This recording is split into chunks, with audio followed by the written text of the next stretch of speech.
I enjoy it. Ted, I'm sorry for getting to you late. No How are problem. you, man? You doing okay? I'm doing okay. Yeah, I mean, I'm always fascinated to always any kind of Roman analogies. I'm always into. Yeah, because it's so like history doesn't repeat but it rhymes. And I Right. stole that from Mark Twain, I think. Yes.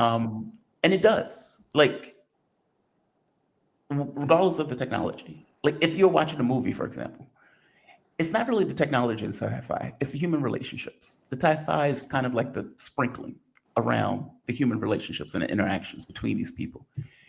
The motivation is very similar. You know, I get cold, I get hot, I need food, I need water. If I get control or power, I may act a particular way when I get that power. Sociopaths tend to rise to the top because they like there is there's a through line in regards to how we act as human beings. And whether it's now, whether it's, 1,000 years ago, people are people anywhere you go. Yeah. Uh, Things don't really change. I remember learning that, and I picked up a book of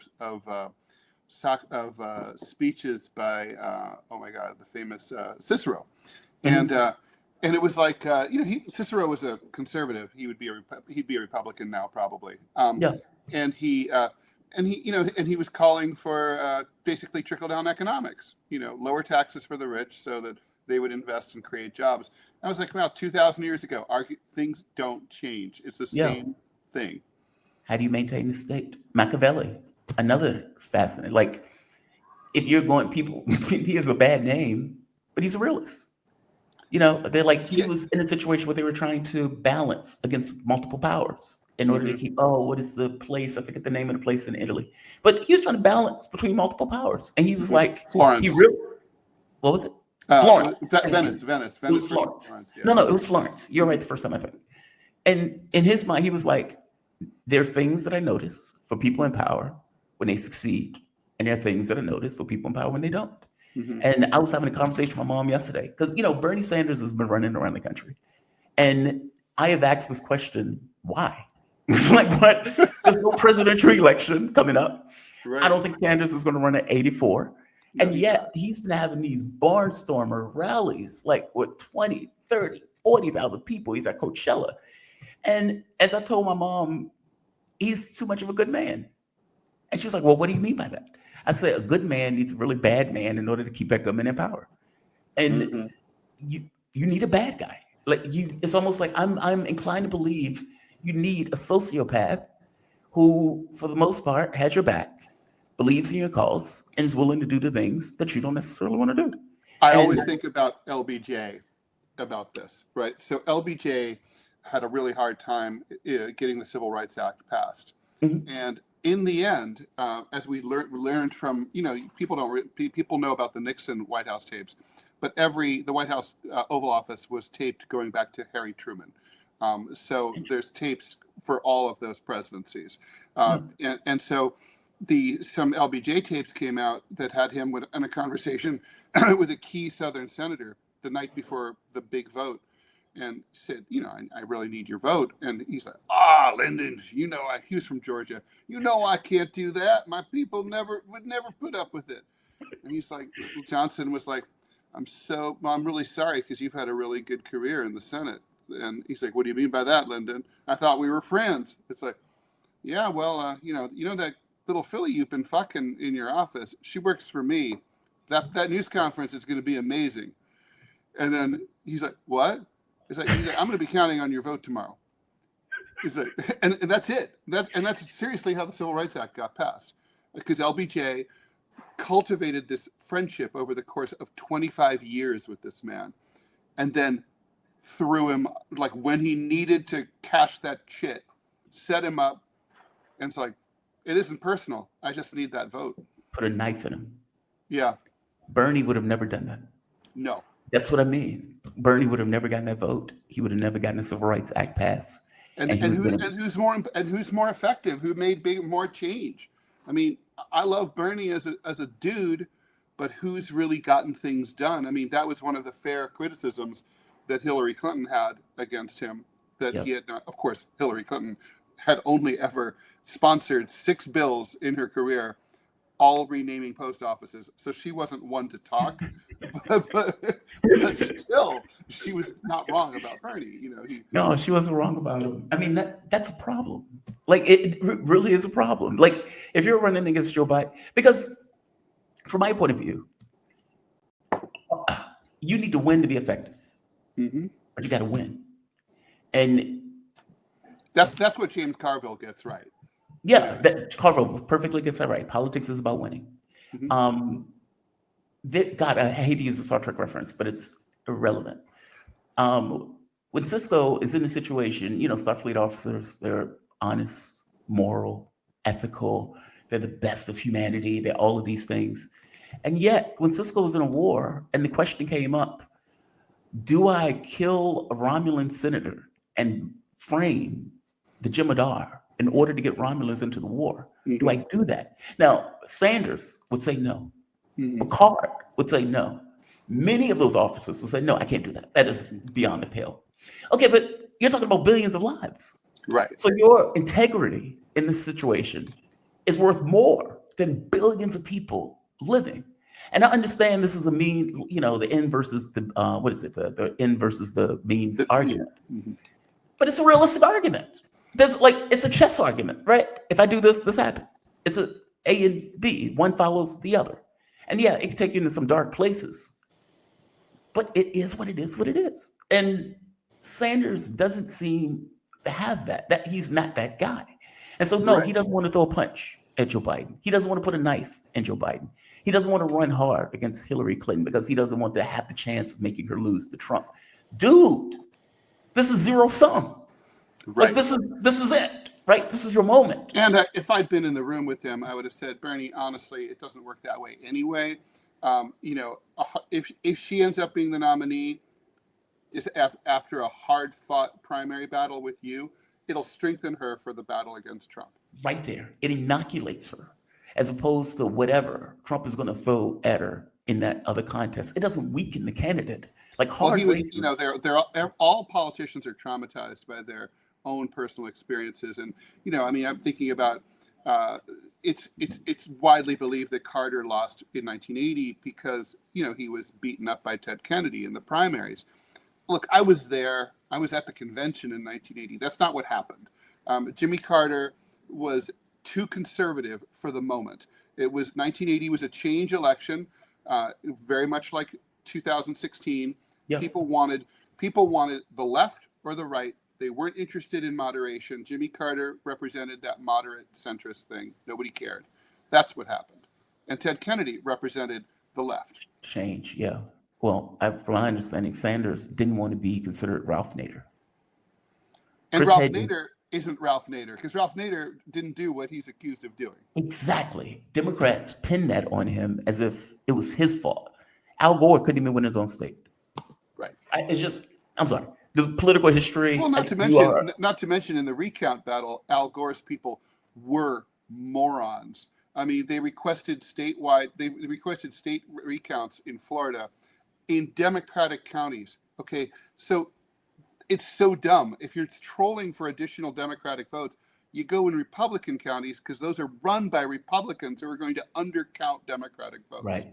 And stuff. Right. And then also by not asking for a statewide recount, that opened the door to the Supreme saying, oh, this violates the Equal Protection Clause, and all the states and all the votes in Florida aren't counted equally, so we're throwing this whole thing out.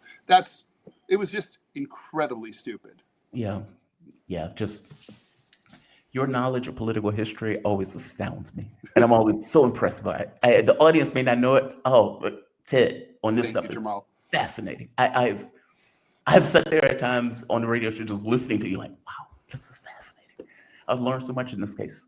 I want to go first and foremost to where's the clip? I mean, for one, we can talk about Harvard, but I want to go to Tim Walz. Oh, Harvard. I'm going to go to Tim Walz. The Democratic Party is not getting the hint on the issue of Gaza. Now, there was an estimate that millions did not show up for Kamala Harris for that specific issue alone. The polling that recently came out showed that the overwhelming majority of, well, I can't say overwhelming, depends on the demographic, But the majority of the American public, for the first time, has effectively turned against Israel, saying there's something wrong with that state. We don't approve of what they're doing, and we don't approve of that state. Even Republicans ended up nearly 50-50 on that. And this is while Trump is in office, going in a very specific direction on the issue of Israel. So right off the bat, you have an American public that disagrees with this genocide and the murder of all of these people. They've lost the intellectual battle on that issue. It was inevitable. How do you see these images coming out day after day after day, and it doesn't affect you as a human being? It went on to, from the Israeli point of view, from the propaganda point of view, it went on for too long. Not to mention the rapes, the cutting off heads, all of this stuff, and this stuff was never the found. executions of the ambulance drivers. It's disgusting. And yet, when Tim Walz, and keep in mind, Joe Biden backed this. There was nothing that Israel did where Joe Biden actually did anything about. And there was even reporting that the thought was that Israel would go on for a few weeks, but the U.S. wouldn't necessarily back it longer than that. And when they kept going and they realized, oh, they're not going to push back. Fair enough. We have a free hand. Joe Biden would grumble, but the grumbles were purely for political reasons.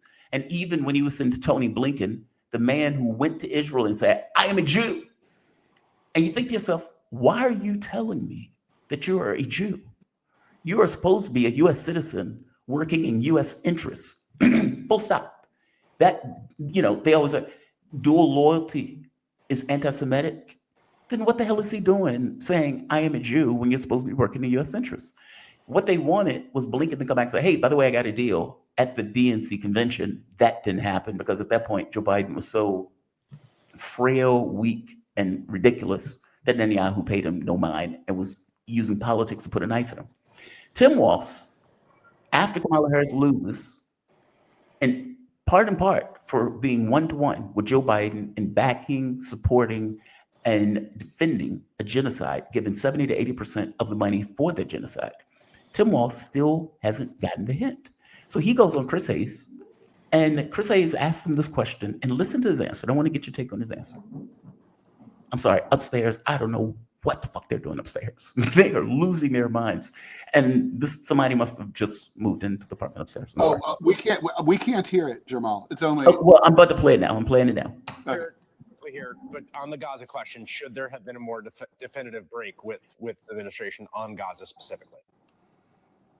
Well, I think we would have been clearer because a Harris administration wouldn't have us in the situation we are now. Nothing has gotten better. The situation with Donald Trump of stumping on that, we could have been in a different place. That wasn't believed by a large number of people, but I think it's clear now. And what I would say is we still need to have a two-state solution. We still need to bring peace to Gaza. We still need self-determination for the Palestinians, and Israel's needs to right for its security. Those pauses haven't changed. Donald Trump's doing none of that. Governor Tim Walz, thank you. That position is the exact same position that Kamala Harris had during the race. Meaning the notion of saying, well, things would have been clearer. In what sense? I mean, right. Joe Details, Biden, please. What are the details? I mean, you're effectively saying the exact same thing that Kamala Harris has said during the race. And he's like, it wasn't believed. No duh, because you're saying stuff like that. And I still don't believe him when he says, well, when Chris Hayes says that, I'm sorry, please give me a take. Says, that's clear now. No, it isn't. I mean, there may be people who really regret that Kamala Harris, well, there are. All my neighbors here on the Upper West Side all wish that Kamala Harris was president. But nobody, including them, thinks that, that the Gaza situation would be any different or better from the Palestinian standpoint if Harris were the president. Nobody, even Harris's most ardent defenders, nobody believes that. It would be exactly the same thing. There's no question about it. I mean, I don't know if Harris would have been going after Columbia University for their fictional anti-Semitism on campus. I don't know, but maybe it's possible. Maybe not quite as aggressively, but certainly the facts on the ground. I mean, those ambulance drivers would have been massacred just the same. Would have made no difference. That American kid would have been murdered just the same. Mm-hmm. She might have grumbled, but doing anything different, she would have still given money. She would have still given support in the UN Security Council. Mm-hmm. She still would have shielded And keep in mind, Joe Biden was also going after those college campuses. The same guy, and that's the part that blows my mind. When the Black Lives Matter protest was taking place, and like I said, 90, let's say 8% were peaceful, but there were parts where they were burning down police stations, or they were taking cities, or taking areas of cities and holding them as if they are somehow like their little own, mini whatever the hell they were trying to create. And Joe Biden will come out and give a strident defense for it, meaning even with the excesses, will give a strident defense. And as you pointed out, the fictional anti-Semitism that are on the campuses, he would come out and give speeches going after those students in a way that he did not do at the BLM protests. That is astonishing in the way they were doing it. And so Walz is acting as if something would have been different without defining what would have been different. And anytime I hear that dog whistle or that nonsense of a two-state solution, okay, that's a shiny object. I believed that until the first Intifada, and after that, I knew it was like, no, it's not going to happen. Yeah, it's a dog whistle. I mean, well, dog whistle is not the right word. It's the Israelis it's who a don't shiny want object. it. It's the Israelis who don't want it. Okay, they're clear on this. Their government officials are clear on it. The Knesset is clear on it. The media, except for Haaretz, is clear on it. The polls are clear on it. It's not a question of like, oh, like I don't trust Israelis, or it's just that the politics aren't there. I've been to Israel. There's lots of really great, nice people there, but there's just the point is that there's not, even among liberal pro-Palestinian Israelis, there's really just not any appetite for a two-state solution, and it comes down to this, it comes down to this kind of like apartheid mentality that they know that demographics are not on their side to keep it a Jewish state, and that's what it boils down to. They know that if they incorporate all of the occupied territories into one unified Republic of Palestine, or Greater Israel, or whatever they want to call it, it's going to be it will be a 50-50 Jewish Palestinian state, and that's going to be, they don't want that. That would overturn the whole idea of the creation of the state of Israel, which was, it was a colony. It was a Jewish colony created by the Brits after World War I. That's it. Yep. I remember it's a fascist thing. And there's a hatred for the Palestinian population that is deep. And it's hard for Americans to fully get unless they're talking about. If you haven't seen it, it's hard to understand. I mean, yes, like I've seen. So I mean, in this country, we've seen obviously racial hatred. I remember, I lived right on the border. We used to live right on the border with Harlem, and my local subway station was in Harlem. So I would walk through this corner of Harlem to get to my subway, and I'd see like cops driving down the street, and they had a loudspeaker, and there'd be like some black kids hanging out on the stoop, and they would literally, this was in the 80s, this was in the 90s, and they'd literally be like, N-word, but not N-word, get off the stoop. Yeah. And I'd be like, what the fuck? It's like New York City. What are you doing? This isn't Alabama. And then, okay, but that's like few and far between, that kind of overt kind of, racial, George Floyd type thing. It's usually hidden. In Israel, it's right up front all the time. So like at the checkpoints in the old city, if you're a tourist, if you're an American tourist, you go to the old city of Jerusalem, fascinating place, amazing. But there's these checkpoints like all over the place between the different quarters, and the way that the Israeli soldiers treat Palestinians who are just, basically it's like going through, it's dystopian. They have their stuff on a metal detector. They're searched and patted down. The IDs are checked. The way that they're treated, roughly, contemptuously, like, it's disgusting. And it's like, and it's all the time. It's grinding all the time. And it's hard for Americans to understand just how bad it is. And as an American, you can walk on through. I remember going there, and there was one line for me, and there was another line for Palestinians. Right. That line was way in the back, And for me, just walk on through. Yeah, they have And the dog line. It's yeah, bad. Yeah. it's wild. I remember being in one of the cars, and they pulled the bus driver over, and apparently the guy didn't have the proper identification. And they're very polite. They speak English. Many of them are Americans. Oh, sure. And they A was lot of Brooklynites, yeah. I met a woman from Brooklyn. I had to go to when I'm traveling. I have to control fluid, and I use saunas sometimes to do so. And going to one of the saunas, when the woman realized I was American, she said, "Oh yeah, I'm from Brooklyn." And my ex-wife didn't quite get it until we were leaving. And I was like, why do you think there's soldiers on the bus? Why do you think all these people got guns? Why do you think that woman is from Brooklyn? She's taking somebody's spot that lives there. Like, it's a Right. wild dystopian place. Very nice if you're not Palestinian. Like, Yes. it is hard. Like, it is so weird, right? Because it's like when you're dealing with them, Israelis are very nice to Americans and to maybe other tourists. Palestinians is different. Like, I remember this Jewish mother, when she heard I was going to Nepal, she was freaking out. Oh my God, I don't want you to die. I'm going to die. I've had a friend, like worried deeply about me. And it's like, okay, but it is a bizarre place. I put it that way. It's just a very bizarre place. It's very strange. And there's also, there's also some aspects to it. They're very isolated by, for example, their language, right? Mhm. Like they've resurrected this completely dead language, Hebrew. Nobody really even knows what Hebrew sounded like when it was actually spoken 2,000 years ago, because nobody's spoken it all that time. So that Right. it was resurrected by the Zionists. So now they speak, and I think it was almost a political decision to resurrect. I mean, they could have used German or Russian, right, or Yiddish, but instead they created, these people all speak the national language, and it's People now. totally useless, right? No one around the world speaks it at all. Yeah. Some people speak Yiddish, but not Hebrew. So Yeah, like, many of those so were literally Russians. they're all completely siloed, and like they don't even know how they're perceived in the rest of the world. They have to know. Oh, they know. Oh, they know. And the reason why I say they know, when I was traveling, I remember I was being in Nepal.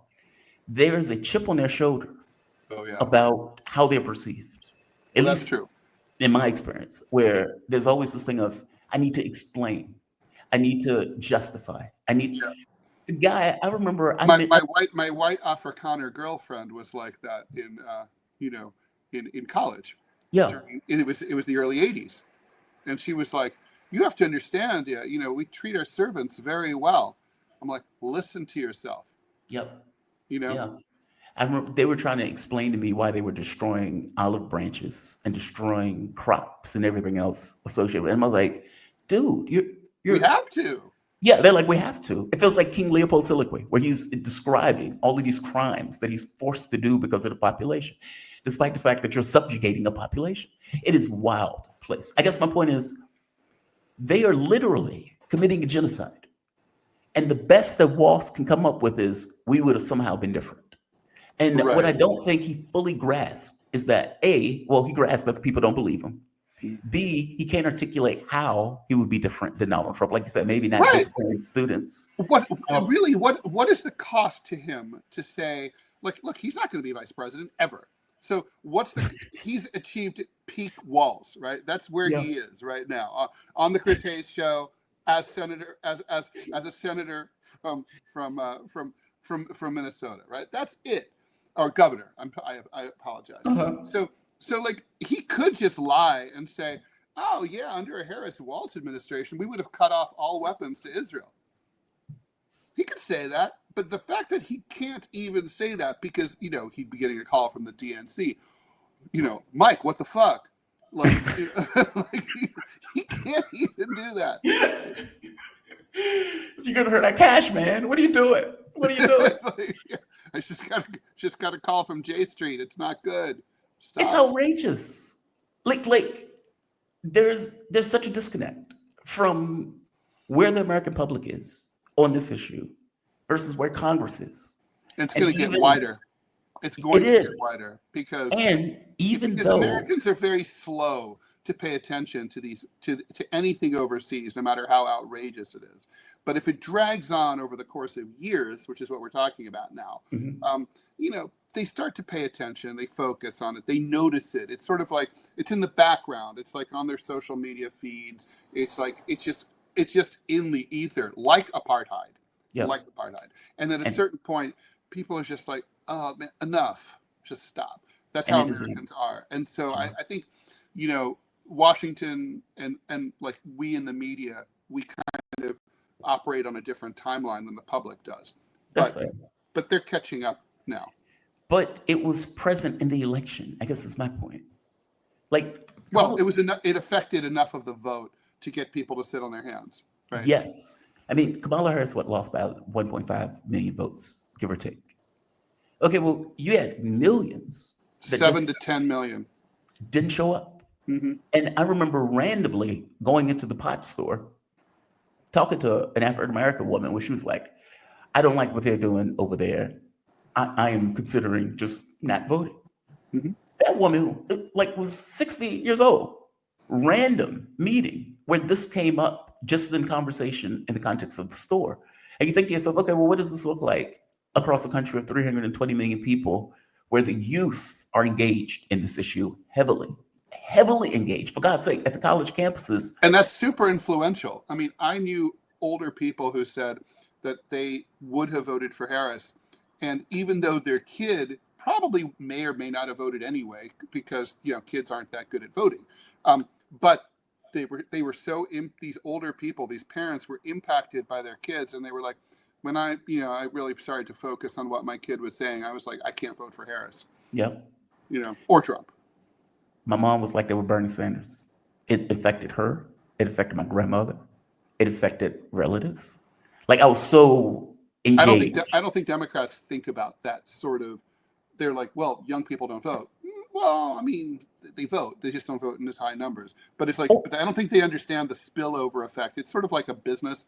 If a business meets, an airline, I don't know, XYZ airline mistreats you, then you come on the air here and tell about your experience. Right. Suddenly, thousands of people know about it. And and then they're like, oh my God, so, JT said this. And it's like, oh shit. And so it affects, and then next time they buy a ticket, they're like, yeah, maybe I'll go with a different airline. I mean, there's a big effect. Or do you think they're making the calculus that they don't care? I mean, they have to know that. Well, they don't care. That's clearly true. But maybe they should care, because even just out of self-preservation, they're being dumb.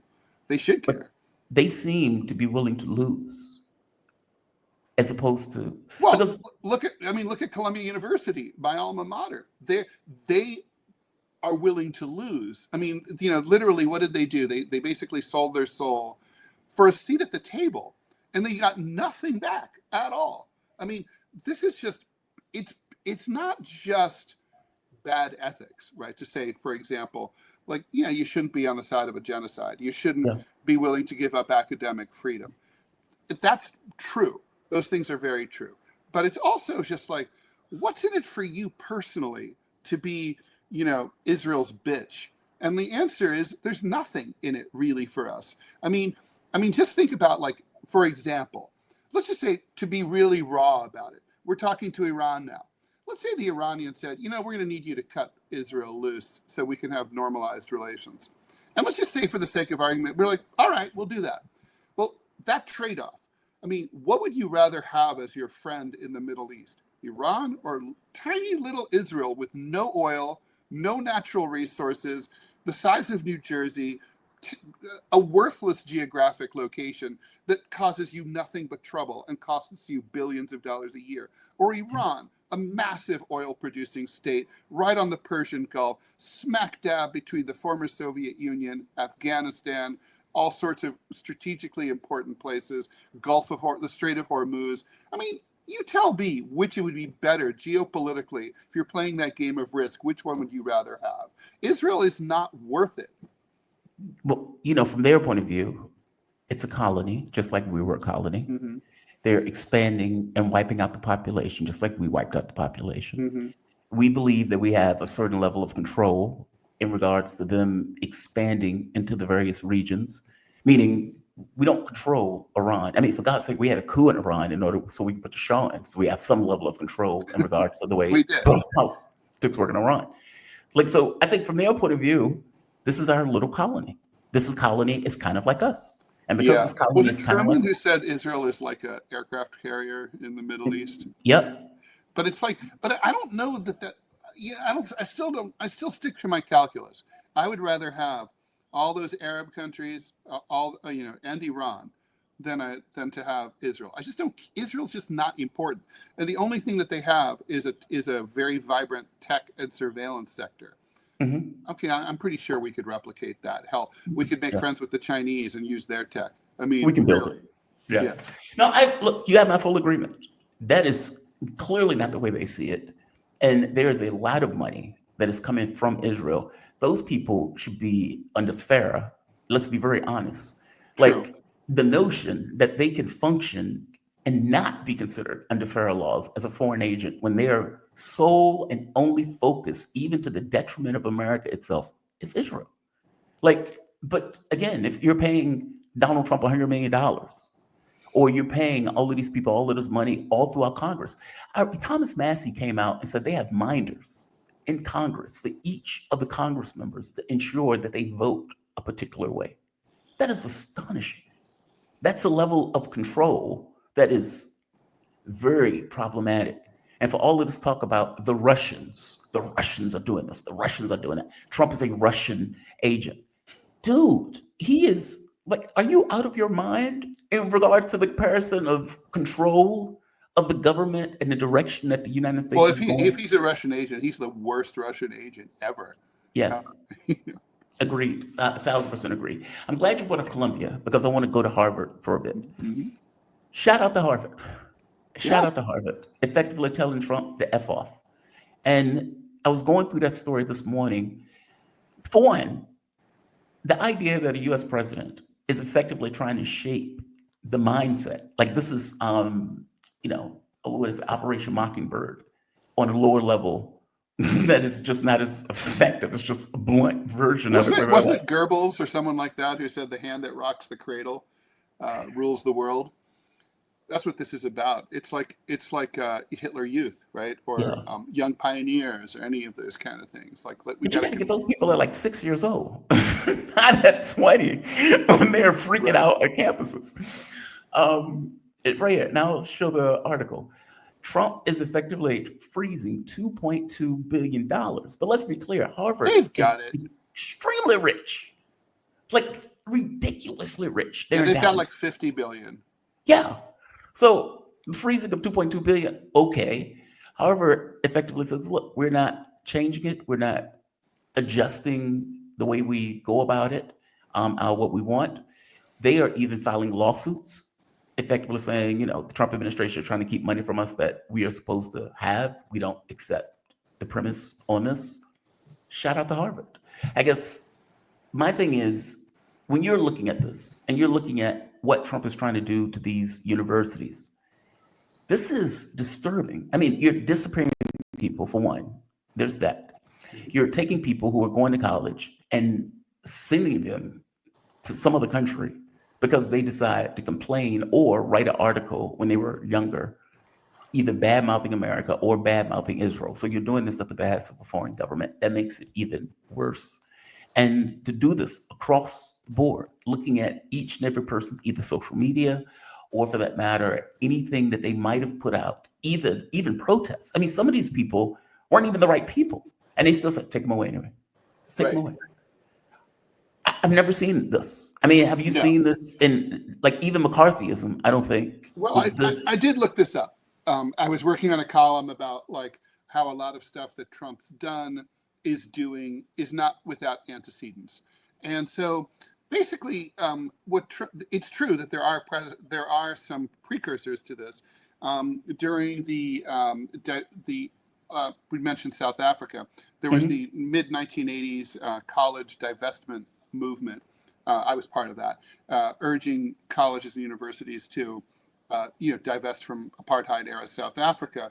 The INS under Ronald Reagan went after foreign students and in some cases got rid of their student visas and deported them back to their respective countries. Really?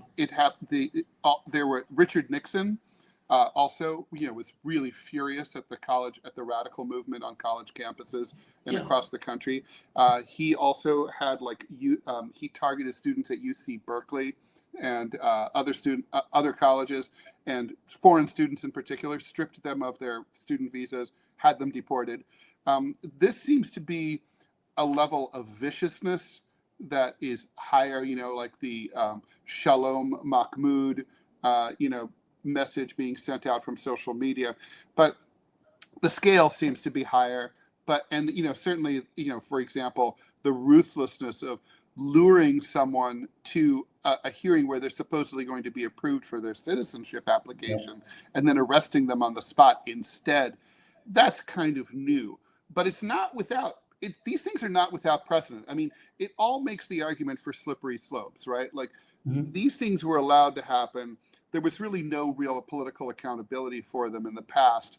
And, I know for a fact that guys like Stephen Miller, they're cognizant of these historical, precedents. So I think they looked back and they're like, okay, we can use these things. These things have been done before. If they didn't know it, they can hire, a clerk to research it and find out what I found out. And so is this different? Yeah, it's different, but it's not novel, I guess is my point. It's bigger. It's like they're building on the past. Well, I will tell you this. Biden's anti-Semitism person, right here, anti-Semitism envoy, quote, "I'm not coming down right smack dab in the middle. I don't oppose many of the things that are being done. I just wish they were done more deftly." Biden's person. Again, the Democrats are not that far away from where Trumpism is. Oh, not at all. But that's my point. That's my point, right? It's like they have moved. They've lost the plot.